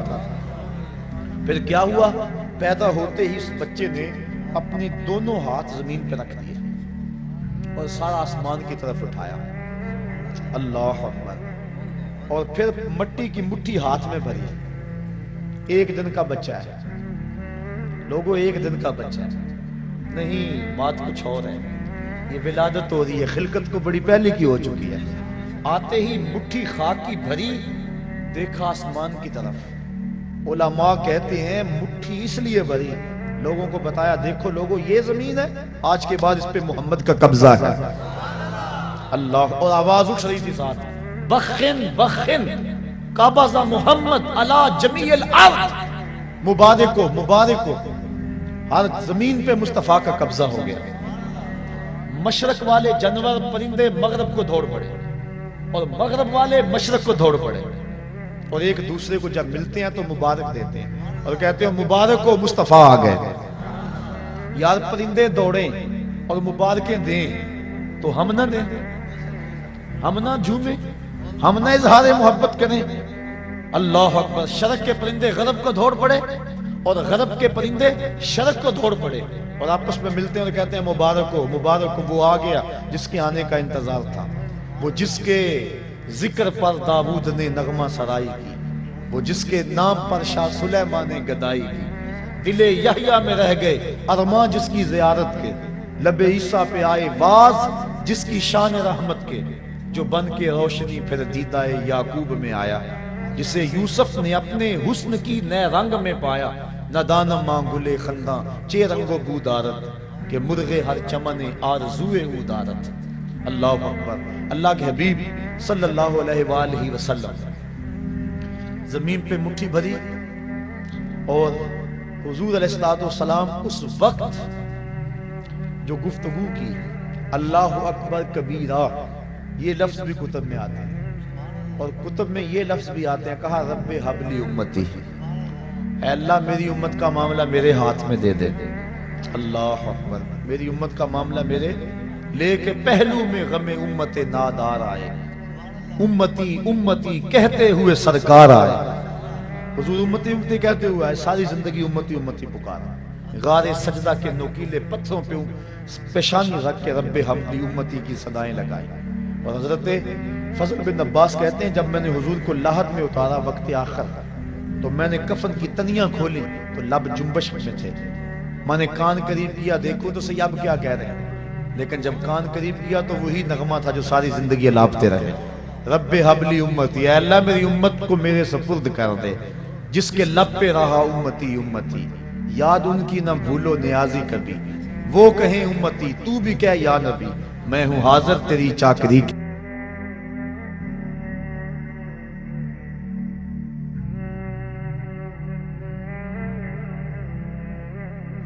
تو ایک ہے خلقت، تو ایک ہے خلقت مصطفیٰ اور ایک ہے ولادت مصطفیٰ۔ اور پھر جس سال حضور آئے نا اس سال کا عربوں نے نام رکھا، یہ میں نے ابھی بتایا ہے کہ جس سال حضرت خدیجۃ الکبریٰ اور حضرت نبی رحمت کے شفیق چچا انتقال کر گئے، اس سال کا نام حضور نے عام الحزن رکھا، کیونکہ ہجری کا آغاز حضرت عمر فاروق کے دور میں ہوا تھا، پہلے سالوں کے نام رکھتے تھے۔ اب جس سال حضور پیدا ہوئے اس کا ایک نام ہے عام الفیل، لیکن اس کا ایک اور نام رکھا عربوں نے، کیا نام رکھا؟ سنۃ الفرح والابتہاج، اس کا معنی ہے خوشیوں اور چاؤں کا سال۔ کیا نام ہے؟ خوشیوں اور چاؤں کا سال۔ کیوں رکھا یہ نام؟ اس لیے انہیں تو نہیں پتا تھا کہ حضور آئے ہیں، حضور کی ولادت کا تو پتا تھا لیکن یہ نہیں پتا کہ یہ نبی ہیں، اور جنہوں نے رکھا وہ امتی نہیں تھے، ماننے والے نہیں تھے، پھر کیوں رکھا انہوں نے اس نام کا؟ اگر میں کہوں آج چاہ کا دن ہے، خوشی کا دن ہے، تو یہ ہے کیونکہ میں آقا کو مانتا ہوں، اور اگر پتہ ہی نہ ہو کوئی کہے تو پھر وجہ کوئی اور ہوگی۔ تو انہوں نے اس سال کا نام رکھا سنۃ الفرح والابتہاج۔ علماء کہتے ہیں کیوں رکھا؟ اس لیے رکھا کہ درختوں پہ پھل زیادہ آیا، جس سال حضور پیدا ہوئے چشموں کا پانی بڑھ گیا، چراگاہیں سرسبز ہو گئی، جانوروں کا دودھ بڑھ گیا، عرب کے لوگ بیٹیوں کو قتل کرتے تھے، لیکن جس سال حضور کی ولادت ہوئی ہر گھر میں بیٹا پیدا ہوا۔ آج بھی جس شخص کے ہاں اولاد نرینہ نہ ہوتی ہو، علماء کہتے ہیں خلوص نیت سے کہے اے اللہ مجھے بیٹا دے دے، میں تیرے رسول کا میلاد کرواؤں گا، اللہ بیٹا ہی عطا فرمائے گا، نیت اس کی خالص ہو۔ اللہ اکبر۔ تو ہر گھر میں بیٹے پیدا ہوئے، جہاں بھی پیدائش ہوئی بیٹے ہی پیدا ہوئے۔ تو اس سال ہر گھر میں خوشی تھی، غم قریب نہیں آیا، اس لیے نام رکھا سنۃ الفرح والابتہاج، یہ خوشیوں اور چاؤں کا سال ہے۔ ناگہاں ساکن ہواؤں پہ روانی آ گئی، ناگہاں ساکن ہواؤں پہ روانی آ گئی، اور چمن کے پتے پتے پر جوانی آ گئی، آج زانوے ازل نے صبح پہ انگڑائی لی، اور مسکرا کر ایک کرن نے ہاتھ میں شہنائی لی۔ مخزن اسرار قدرت کے امی پیدا ہوئے، غل ہوا دنیا میں ختم المرسلی پیدا ہوئے۔ محمد مصطفیٰ آئے، بہاروں پر بہار آئی، زمین کو چومنے جنت کی خوشبو بار بار آئی۔ گلی گلی روشن ہو گئے، ہر گھر میں اجالا ہو گیا۔ وہ کہانی لمبی اگر میں چھیڑ دوں کہ حضرت علیمہ سعدیہ کیسے آئی، اور پھر حضور نے وہ سبز کپڑا کیسے ہٹایا، اور نور کی لاٹ آسمان تک کیسے گئی، اور پھر لال کو پکڑ کے گود سے کیسے لگایا، اور پھر حلیمہ کی بیٹی شیمہ حضور کو لوریاں کیا دیا کرتی تھی، وہ ایک لمبی کہانی ہو جائے گی۔ میں تیسری بات پہ عرض کرنی ہے۔ تو پہلا مقصد، پہلی چیز تخلیق مصطفیٰ، اور وہ کب ہوئی؟ جب وقت کا تعین اور تشخص نہیں تھا۔ دوسری ولادت مصطفیٰ، اور ولادت 12 ربیع الاول کی سہانی گھڑی، جب صبح صادق طلوع ہو رہی تھی، دن اور رات کے سنگم میں حضور پیدا ہوئے۔ چونکہ رات کی خواہش تھی حضور میرے دامن میں آئیں، اور دن کی آرزو تھی کہ میرے دامن میں آئیں، اور اگر رات کو آ جاتے دن محروم رہتا، دن کو آتے رات محروم رہتی، تو حضور تو رحمت للعالمین ہے۔ اس لیے دن آ رہا تھا، رات جا رہی تھی، جہاں دونوں کا ملاپ ہو رہا تھا وہاں مصطفیٰ جلوہ گر ہو گئے۔ اللہ اکبر۔ 12 ربیع الاول کی سپانی گھڑی تھی، عام الفیل، واقعہ صاحب فیل کے 55 دن بعد حضور اس دنیا پہ جلوہ گر ہوئے۔ یہ ہے حضور کی ولادت، اور حضور کی ولادت کی خوشی لوگوں نے کی، اور جس نے بھی حضور کی ولادت کی خوشی کی اللہ نے اس کو محروم نہیں رکھا، اور وہ آپ علماء سے سنتے آئے ہیں۔ اس کو دہرانے کے لیے وقت چاہیے کہ ابو لہب نے بھتیجا سمجھ کے لونڈی کو آزاد کیا، بھتیجا سمجھ کے آزاد کیا، نبی سمجھ کے تو نہیں کیا، لیکن جس انگلی سے یوں اشارہ کیا بس اتنے میں آزاد تھا، اور اس انگلی سے ٹھنڈا اور میٹھا پانی بھی ملتا تھا، عذاب میں بھی تخفیف ہوتی۔ میں یہاں آیا تھا 2-3 بجے، اور یہاں طالب علم یہاں ہی سوئے ہوئے تھے، اسٹیج پہ سویا ہوا تھا، کوئی یہاں چارپائی پہ سویا ہوتا، کچھ کمرے میں وہاں سوئے ہوئے تھے۔ اور میں نے اپنے ساتھیوں کو، طالب علموں کو کہا تھا کہ یہ جو کسی شخص سے، کسی مزدور سے، کسی ملازم سے یہ صفائی نہیں کرانی، یہاں آپ بیٹھے ہوئے ہیں، یہ میرے طالب علموں نے، میرے پیر بھائیوں نے اپنے ہاتھوں سے جگہ صاف کی۔ اور اس وقت میری کیفیت میں ایک وجب تھا، اور میں دل میں سوچ رہا تھا جس نے انگلی ہلائی اللہ اس کو شہد دیتا ہے، اور جو شام سے رات 3 بجے تک مانجا پھیرتا رہا، ذرا تصور تو کرو مالک اس کو کیا عطا فرمائے گا۔ تو حضور کے آنے پر جو خوشی کرے، بلکہ نبی کے ساتھ جو بھی محبت کرے، اللہ اس محبت کو ضائع نہیں کرتا۔ علماء نے لکھا ہے جس دائی نے حضور کو دودھ پلایا اللہ نے بعد میں اس کو ایمان دے دیا۔ اللہ اکبر۔ جس نے بھی جس نبی کے ساتھ کوئی محبت کا اظہار کیا اس کو ضرور صلہ ملا۔ دیکھو ابو جہل، ابو لہب، اس نے گو مخالفت کی، لیکن چونکہ ولادت کے آنے کی خوشی اس کو ہوئی اور بھتیجا سمجھ کے خوشی کی، اللہ نے پھر بھی محروم۔ امام ابو شامہ کہتے ہیں جو بھتیجا سمجھ کے خوشی کرے خدا اسے محروم نہیں رکھتا، اور جو نبیوں کا سردار سمجھ کے خوشیاں منائے۔ سادی کا قلم تڑپا، وہ کہتے ہیں دوستاں را کجا کنی محروم، تو کے بعد دشمنہ نظرداری۔ جب تو دشمنوں کو اتنا دیتا ہے تو یاروں کو کتنا دے گا، پیاروں کو کتنا دے گا۔ اور علماء نے اس بات کی تصریح کی ہے، اور میں مثال آپ کو قرآن مجید سے پیش کر سکتا ہوں کہ جب صندوق کھولا دریائے نیل کی موجوں سے پکڑ کے، تو فرعون کی بیوی جس کا نام آسیہ تھا، اولاد کی دولت سے محروم تھی، اس نے جب صندوق کے اندر ایک مسکراتا ہوا بچہ پایا۔ اللہ کا ہر نبی خوبصورت ہوا ہے، کوئی نبی بدصورت نہیں ہوا، ہر نبی سونا ہے، ہر نبی خوبصورت ہوا ہے۔ جب دیکھا تو بے ساختہ پکار اٹھی، یہ بچہ تو میری آنکھوں کی ٹھنڈک ہے۔ فرعون بھی پاس کھڑا تھا، اس کو توفیق نہ ہوئی۔ اللہ نے حضرت آسیہ کو یہ سعادت دی کہ ان کو ایمان عطا کر دیا، اور وہ مومنہ عورتوں میں سے ہیں، بلکہ ان کو یہ اعزاز بھی ملے گا قیامت کے دن۔ سیدہ مریم بھی اور حضرت سیدہ آسیہ سلام اللہ علیہما، یہ دونوں خواتین قیامت کے دن جنت میں میرے رسول اللہ کے نکاح میں آئیں گے. ان کو یہ بھی اعزاز، دوسرا اعزاز یہ بھی ملا. تو انہوں نے کہا کہ یہ میری آنکھوں کی ٹھنڈک ہے. اللہ تعالیٰ نے ان کو بعد میں ایمان دے دیا. علماء کہتے ہیں، مفسرین کہتے ہیں، اگر فرعون بھی کہہ دیتا کہ ہاں میری بھی آنکھوں کی ٹھنڈک ہے، خدا یہ نہ دیکھتا کہ اس نے خدائی کا دعویٰ کیا ہے، وہ یہ دیکھتا اس نے میرے نبی سے پیار کیا ہے، اللہ اس کو بھی ایمان عطا کر دیتا. اور ایک واقعہ میں سیرت کا آپ کے سامنے رکھ کے اپنی بات کو آگے بڑھاؤں. ہندوستان میں صرف ایک صحابی ہوا ہے اور اس کا نام ہے رتن. واقعہ اس طرح ہوا، رتن تاجر تھا اور تجارت کی غرض سے حجاز گیا، حجاز مقدس. وہاں جب پہنچا تو حرم کے قریب ایک گہری کھائی تھی، اس کے پار کچھ بچے لگے ہوئے تھے. ایک بچہ عمر میں چھوٹا ہونے کی وجہ سے کھائی کے اس سمت ہی انتظار میں تھا کہ میں کھائی کو کیسے عبور کروں. رتن نے یہ سوچا کہ بچہ چھوٹا ہے، گزرنے کی طاقت نہیں رکھتا، اس کو اٹھایا گود میں اور کھائی سے پار لگا دیا. اس بچے نے اپنے عربی لہجے میں کہا جزاک اللہ تعالی. ایسی مٹھاس تھی لفظوں میں کہ شہد میں بھی اتنی مٹھاس نہیں ہوتی. اللہ اکبر. رتن ساری زندگی ان لفظوں کو نہیں بھول سکا.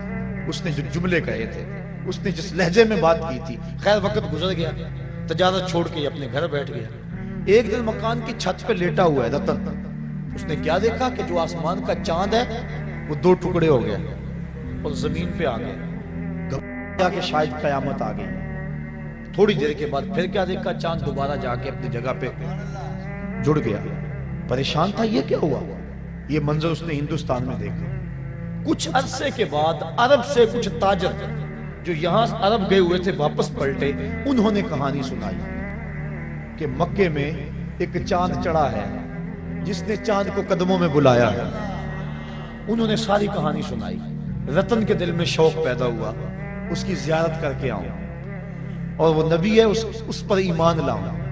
گھر سے چلا، سفر کرتا کرتا پہنچا سین حرم میں. جب داخل ہوا حضور صحابہ کے ساتھ سین حرم میں بیٹھے ہوئے تھے. یہ آگے ملنے کے لیے ہوا. آقا مسکرا پڑے اور فرمایا اراتن ہندیون، کیا تو رتن ہندی ہے؟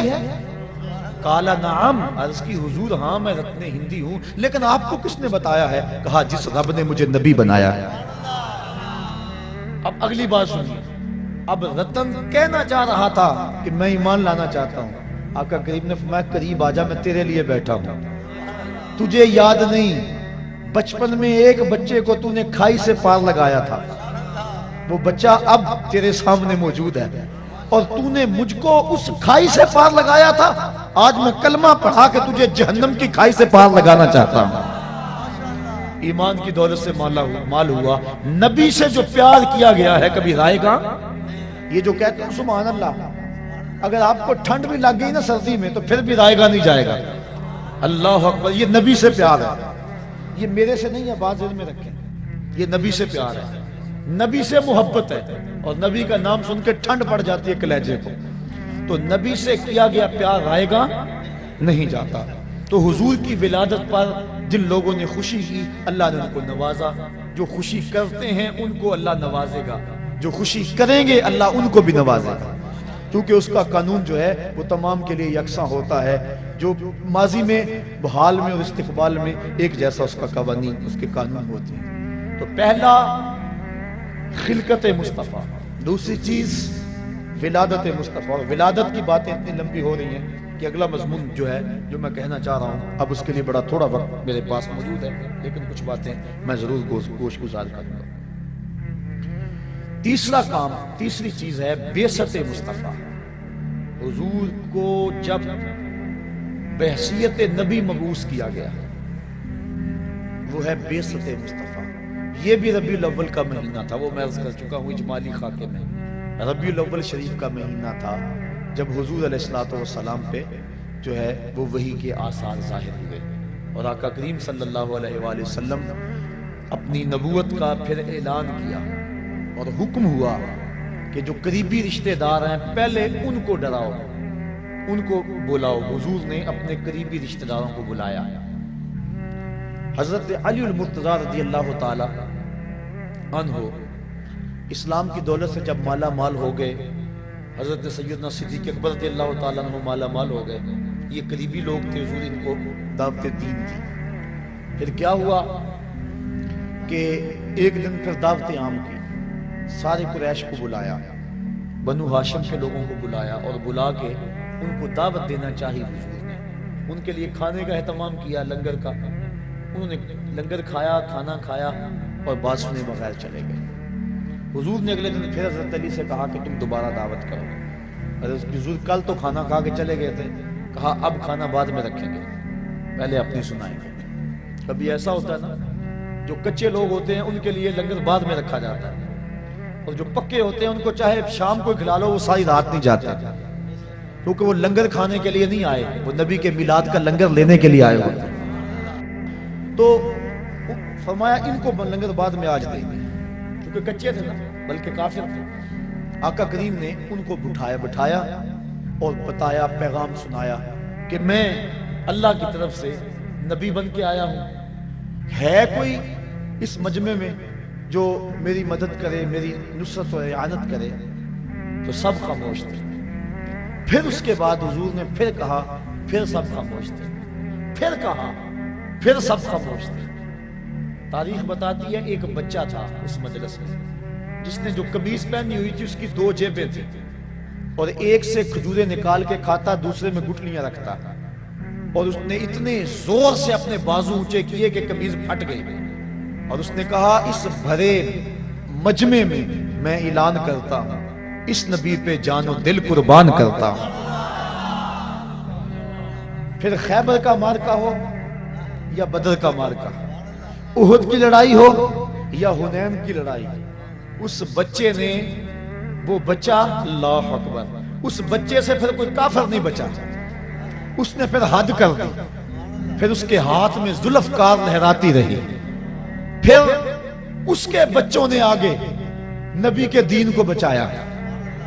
نبی کے دین کے لیے اس کے بچوں نے اپنے بچے وار دیے. اور پھر اللہ اکبر، یہ سلسلہ چلتا رہا. صاحبو، نبی علیہ السلام کی بعثت کے اعلان کے بعد جس نے بھی حضور علیہ السلام کی اعانت کی، مدد کی، حضور علیہ السلام کے اس کاز اور اس مشن کے لیے اپنا آپ پیش کیا، بتاؤ اللہ اس کو کتنا ثواب دے گا. جو صرف آنے کی خوشی کرتا ہے اللہ اسے محروم نہیں رکھتا. تو جس مقصد کے لیے نبی آئے ہیں، جو اس مقصد کے لیے جان لڑا دیتا ہے اور اپنے شب و روز اس مقصد کے لیے گزارتا ہے، تو اس کو اللہ کیا عطا فرمائے گا. میرے پاس لفظ نہیں ہے کہ میں الفاظ کے قالب میں اس مرتبے کو بیان کر سکوں جو حضور کے دین کے کام کرنے والوں کو اللہ عطا کرتا ہے. علم کے حوالے سے یہ ایک دین کی خدمت کا ایک پہلو ہے. آپ نے سنا کہ علماء کے قدموں کے قدموں تلے فرشتے پر بچھاتے ہیں اور ایک ایک حرف پہ ان کو کتنا کتنا ثواب ملتا ہے. یہ ایک شعبہ ہے، ایک کام ہے. دین کے کئی شعبہ جات ہیں. جو صرف علم حاصل کرے اس کو اتنا کچھ ملتا ہے. اور عالم کی فضیلت یہاں تک بیان کر دی گئی، من صافح عالما فکأنما صافحنی. فرمایا جس نے کسی عالم دین کے ساتھ مصافحہ کیا وہ ایسا ہے جس طرح اس نے میرے ساتھ مصافحہ کیا. یہ چھوٹا اعزاز تو نہیں ہے، بہت بڑا اعزاز ہے. یہ علم کی وجہ سے اس کو اعزاز ملا، صرف ایک شعبے پہ. اور جو دین کے ہر شعبے میں کام کرے، جو دین کے فروغ کے لیے، دین کے احیاء کے لیے، دین کو گھر گھر پہنچانے کے لیے کام کرے، اس کو جو مالک اجر دے گا. اور پھر اس دور میں ہمارے بزرگ کہتے ہیں کہ جب کام زیادہ ہو اور مزدور تھوڑے، ایک کیفیت یہ ہوتی ہے. اور کبھی ہوتا ہے کہ کام کے دن نہیں ہوتے لیکن مزدور زیادہ ہوتے ہیں. اس وقت اڈے پہ مزدور دینے جاؤ نا تو 100 روپیہ مزدوری ہے تو لوگ 80 پہ بھی آ جائیں گے، کیونکہ کام تھوڑا ہے، مزدور زیادہ ہے. اور جب کام زیادہ ہو تو مزدور تھوڑے ہوں تو پھر اس وقت پھر مزدور کی مرضی پہ جو ہے وہ صلہ ملتا ہے، مزدوری ملتی ہے. آج کام زیادہ ہے، مزدور تھوڑے. آج نبی کے دین کا کام زیادہ ہے، اور مزدور بہت تھوڑے ہیں، خال خال نظر آتے ہیں۔ آج اگر کوئی نبی کے دین کی مزدوری کرے گا پھر اس کی مرضی کے مطابق خدا نواز دے گا۔ اللہ کہے گا جو مانگنا ہے مانگ لے، میں تیری جھولیاں بھر دوں گا۔ آج نبی کی بعثت وہ ایک الگ مضمون تھا، چونکہ میرے سے وہ مضمون رہ گیا ہے، اب وقت کی نزاکت میں میرے پاس اتنی نہیں ہے کہ اس کو بیان کروں۔ آخری چند باتیں آپ کے سامنے رکھنا چاہوں گا۔ نبی علیہ السلام جو مبعوث کیے گئے، ایک تو نبی کے منصب تھے اور نبی کے فرائض تھے کہ نبی نے کیا کرنا تھا، امت کو کیا دینا تھا۔ حضور نے جو دینا تھا اس کو حق ادا کر دیا۔ وہ ایک لمبی طویل فہرست ہے کہ کیا کیا ذمہ داریاں تھی نبی کی، اللہ نے کیا لگائیں اور نبی نے کہاں تک ان ذمہ داریوں کو پورا کیا۔ وہ ایک بات عرض کر کے اپنی بات کو آگے بڑھا دوں، اس سے بڑی اور کیا بات ہو سکتی ہے۔ حجۃ الوداع کے موقع پہ 1,44,000 کا مجمع حضور کے سامنے تھا۔ یہ حضور کی 23 سالہ کی محنت ہے۔ اللہ اکبر، 23 سال میں پہلے 40 سال بھی شامل ہیں، کیونکہ کردار ان 40 سالوں میں پیش کیا، پھر اس کردار کو اپنی نبوت کی گواہی بنایا، اور پھر 23 سال محنت کی اور لوگوں کے سامنے جو ہے وہ دین رکھا۔ 1,44,000 حج پہ تھے جو گھروں میں تھے، ان کا اندازہ نہیں ہے کہ وہ کتنے تھے۔ آقا کریم کی کمائی آقا کے سامنے بیٹھی ہوئی ہے۔ حضور نے صحابہ سے مخاطب ہو کے کہا کہ مالک نے میرے ذمے جو کام لگایا تھا، میں نے اس کام کو ادا کر دیا۔ وہ پیغام جو میں تمہیں پہنچانا تھا، کیا میں نے پہنچا دیا؟ اللہ اکبر۔ صحابہ نے کیا کہا؟ بیک زبان ہو کر، جو چیز حقیقت ہو وہاں بندہ بیک زبان ہو جاتا، ورنہ کوئی کہے اس کے کہنے میں باقی بھی ساتھ شامل ہو جاتے ہیں، لیکن جو حقیقت ہو اس حقیقت کا انکار نہیں ہوتا۔ سب نے بیک ہو زبان ہو کا ادیتا و نصحتا، حضور آپ نے حق ادا کر دیا۔ انہوں نے دیکھا تھا اس دین کے لیے نبی علیہ السلام کبھی طائف کے بازاروں میں کھڑے ہیں، کبھی ذی المجار کی منڈی میں کھڑے ہیں، کبھی عکاس کے میلے میں کھڑے ہیں، کبھی اللہ کے حبیب مکے کی طرف آنے والے راستوں میں کھڑے ہیں، کبھی حج کے موقع پہ لوگوں کے اندر جا کے ان کو پیغام دین دے رہے ہیں۔ مصطفیٰ کریم کے لیے کبھی گڑھے کھود رہے ہیں، کبھی کانٹے بچھ رہے ہیں، کبھی اوجریاں ڈالی جا رہی ہیں۔ حضور نے جن راہوں پہ چل کے آنا ہوتا ہے انہی راہوں پہ کانٹے بچھاتے ہیں۔ حضور گھر سے نکلتے ہیں، کانٹے اٹھاتے جاتے ہیں، پیغام حق سناتے چلے جاتے ہیں۔ کوئی لاؤ تو صحیح ایسا، لاؤڈ سپیکر صحیح نہ ہو تو میں تقریر مختصر کر دوں، مجمع تھوڑا ہو تو میں بگڑ جاؤں، لوگ سبحان اللہ نہ کہے تو میں ناراض ہو جاؤں، مجھے تقریر کے بعد نظر نہ ملے، نیاز نہ ملے، نذرانہ نہ ملے، دوبارہ وہاں کا رخ نہ کروں، مجھے کھانا نہ صحیح طرح دے، میں ان کے 100 عیب گنواؤں۔ یہ میرا اشتہار پہ نام چھوٹا ہے تو میں گلی گلی جو ہے ان کی تدحیق کروں کہ انہوں نے میری تذلیل کی ہے۔ میں تو اشتہار پہ نام ہے اس نام پہ لڑتا ہوں، میں تو بعد میں مٹھی گرم نہ ہو تو اس پہ لڑائی کرتا ہوں، میں تو لوگ تھوڑے ہوں تو اس پہ لڑتا ہوں، میں تو مجمع صحیح ذوق والا نہ ہو تو میں کہتا ہوں آج تقریر کا لطف نہیں آیا، میں تقریر کے لطف کو روتا ہوں۔ نبی کانٹوں پیچھے ہوئے کانٹوں میں کھڑا ہو کے تبلیغ کرتا ہے، تو کیوں نہ کہتے ادیتا و نصحتا، حضور آپ نے حق ادا کر دیا۔ پھر پوچھا دوبارہ، میرے مالک نے میرے ذمہ جو کام لگایا تھا بتاؤ میں نے وہ کام پورا کر دیا کہ نہیں کر دیا؟ پھر کہا ادیتا و نصحتا، آپ نے حق ادا کر دیا۔ اللہ اکبر۔ پھر پوچھا، اللہ اکبر، پھر کہا یہ صحابہ کہہ رہے ہیں۔ آج کا ایک مولوی جو گلی گلی جس کی کیسٹیں چلتی ہیں، آج وہ کہتا ہے کہ نبی تو جزیرۃ العرب سے باہر نہ نکلے۔ تبلیغی جماعت والو تم پوری دنیا کے کونے کونے پہ جا رہے ہو، کیا بول رہے ہیں؟ سنو نبی کو، تم تو کافروں کو مشرک بناتے ہو، یہ نبی ہیں۔ مصطفیٰ کریم کو سارے صحابہ 1.25 لاکھ لوگ کہہ رہے ہیں ادیتا و نصحتا، تو نے حق، آپ نے حق ادا کر دیا حضور۔ پھر آقا نے پوچھا تیسری مرتبہ، پھر یہی کہا۔ پھر مالک نے کہا میرے مالک، مصطفیٰ نے کہا میرے مالک دیکھ تیرے بندے کیا گواہی دے رہے ہیں، دیکھ تیرے بندے کیا گواہی دے رہے ہیں، دیکھ تیرے بندے کیا گواہی دے رہے ہیں۔ اور ساتھ ہی سورہ نصر اللہ والفتح ورأیت الناس یدخلون فی دین اللہ افواجا یا الیوم اکملت لکم دینکم، یہ آیت کریمہ اتری۔ تو آقا کریم صلی اللہ علیہ وسلم پر یہ آیت اتری تو حضرت سیدنا صدیق اکبر پھوٹ پھوٹ کے رونے لگے۔ کہا کہ اب حضور علیہ الصلوۃ والسلام ہم سے رخصت ہوا جا رہے ہیں۔ اور آقا کریم نے پھر آخری جو خطبہ حجۃ الوداع کے موقع پہ جملے ارشاد فرمائے لوگوں، میں تمہیں نماز کی وصیت کرتا ہوں، دو کمزوروں کے بارے میں اللہ سے ڈراتا ہوں، ایک بیوی اور دوسرے غلاموں کے بارے میں۔ اور پھر حضور نے صحابہ سے مخاطب ہو کے کہا، یہ جو پیغام میں نے تمہارے تک پہنچایا ہے اب اس کو آگے تم نے پہنچانا ہے۔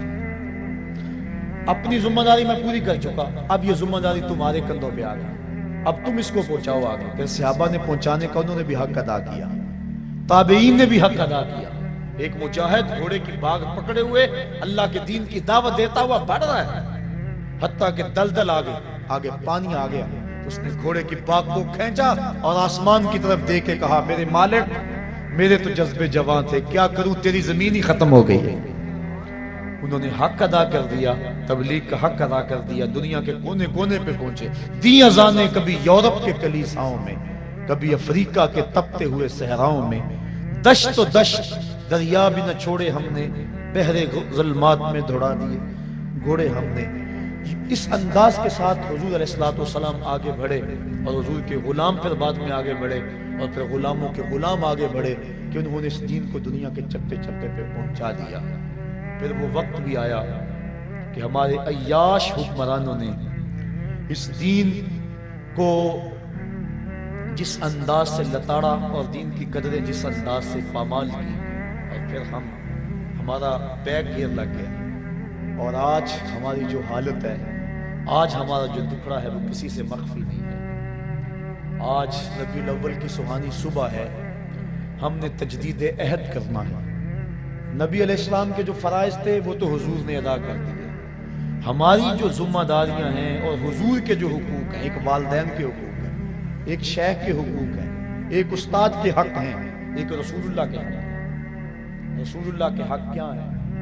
کہ حضور علیہ الصلوۃ والسلام پر ایمان لایا جائے۔ ایک حق حضور کا یہ ہے کہ حضور علیہ الصلوۃ والسلام پر ایمان لایا جائے اور حضور کی اتباع کی جائے۔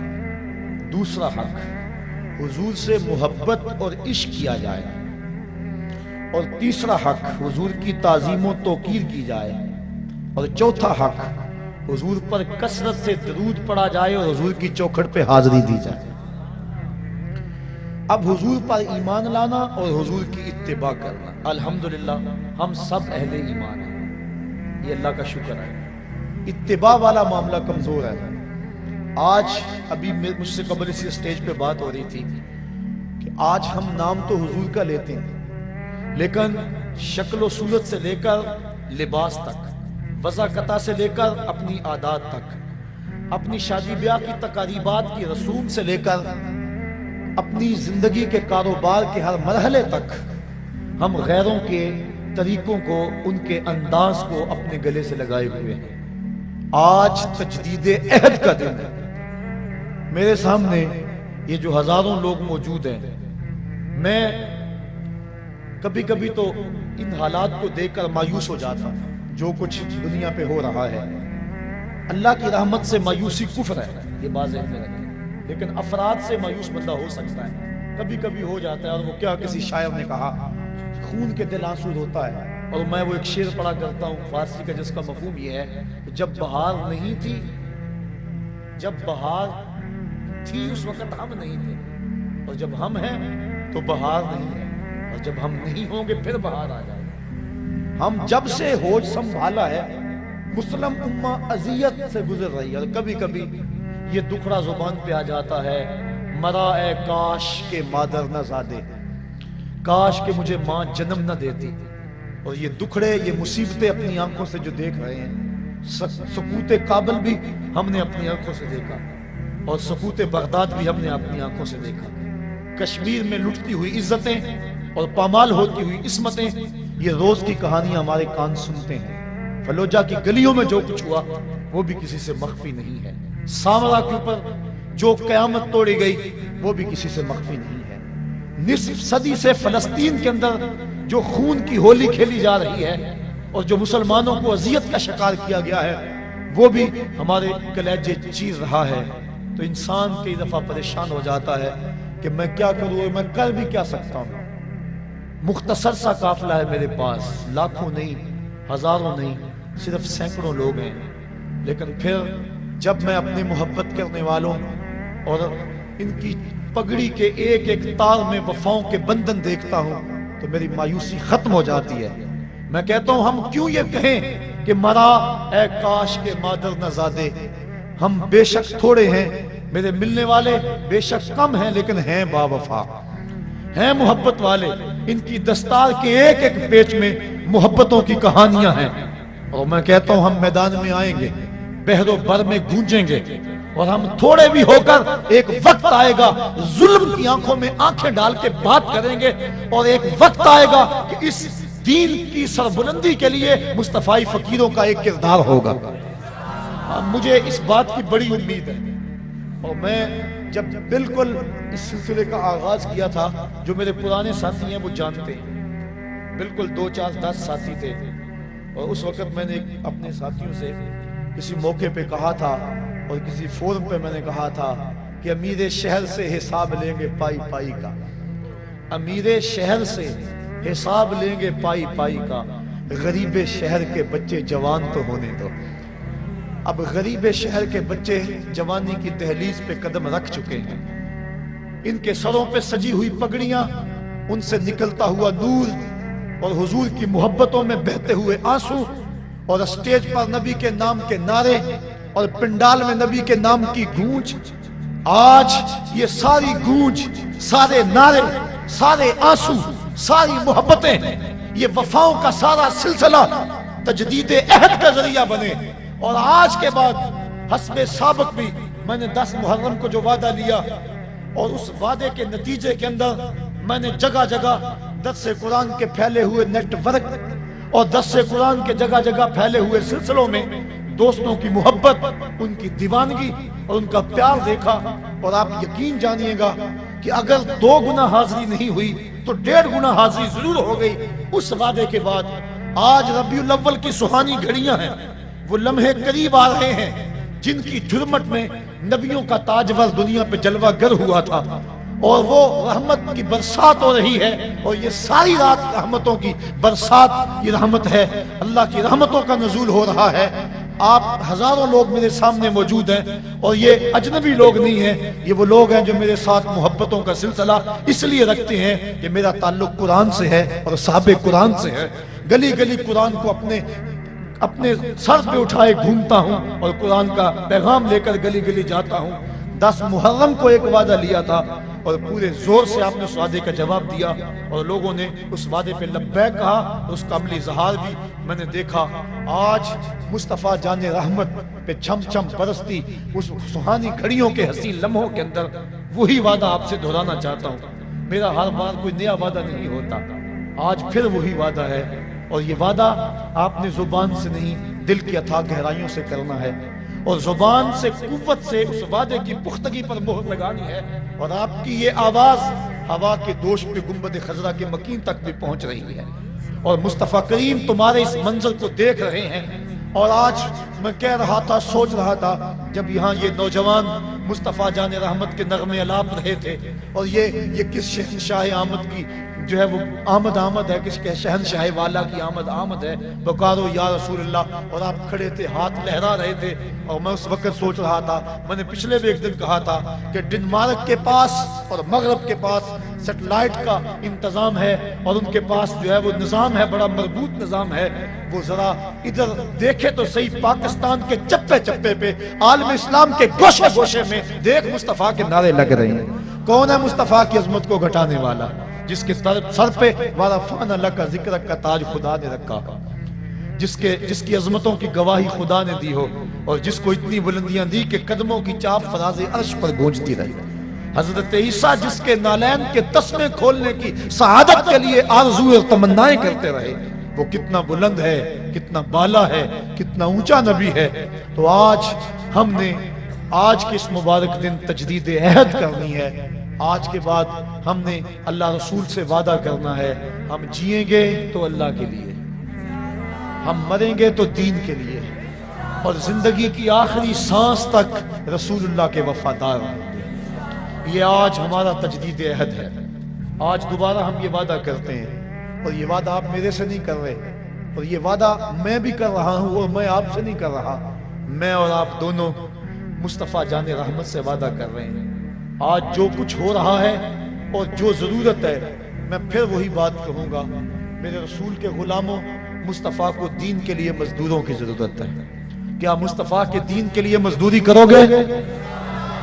کیا 8 گھنٹے ڈیوٹی دو گے یا 24 گھنٹے ڈیوٹی دو گے؟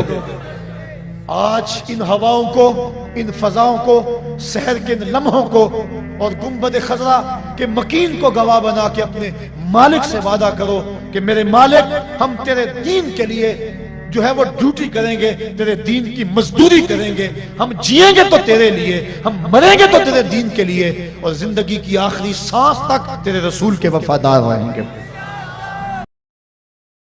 مالک دے در راکھی کر دے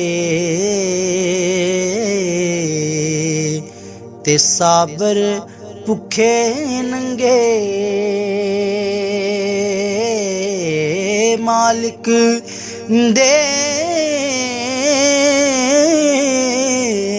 در راکھی کر دے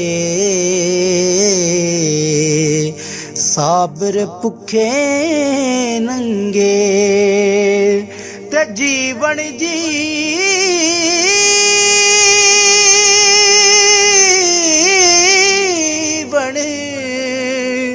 ہر کوئی آکھے موت کھڑی سر اتے.